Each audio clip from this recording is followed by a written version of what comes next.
মেদিনীপুরের হঠাৎ পাড়ার 170 জনকে নোটিশ পাঠানো হয়েছে। আপনারা প্রত্যেকেই জানেন যে এসআইআর এর শুনানি পর্ব এই মুহূর্তে শুরু হয়ে গেছে এবং হঠাৎ পাড়ার 170 জনকে নোটিশ পাঠানো হয়েছে। ম্যাপিং এ গরমিলের কারণেই এই নোটিশ বলে জানা যাচ্ছে। তবে এই নোটিশকে কেন্দ্র করে মেদিনীপুরে জোর শোরগোল।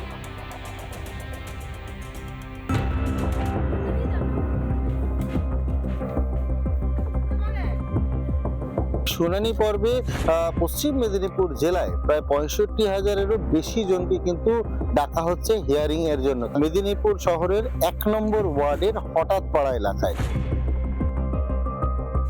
কত জনের অত হিসাব করে বলা যাবে না, অনেক জনেরই এসছে, মানে স্টেপ বাই স্টেপ আসছে আর কি। আমি এখন ওই 3 তারিখ আর 4 তারিখের নোটিশটা দিতে এসেছি, বা যারা হয়তো কিছু দিয়েছে তাদের হয়তো কিছু মানে মেলেনি, সেরকম আছে আর কি, তাদেরকে হিয়ারিং এ এবার তারা যা ডকুমেন্টস আছে হিয়ারিং এ দেখাবেন।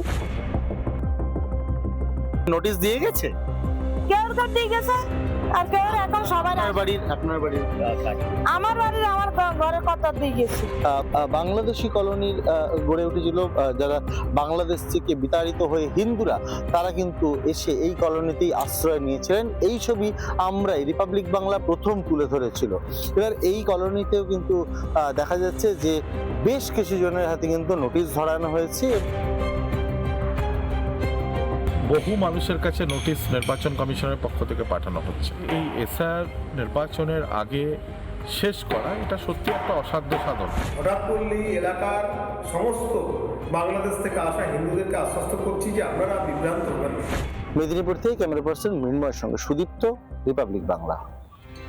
নানা ধরনের কন্টেন্ট দেখার জন্য লাইক করুন, শেয়ার করুন আমাদের ফেসবুক পেজ, সাবস্ক্রাইব করুন আমাদের ইউটিউব চ্যানেল।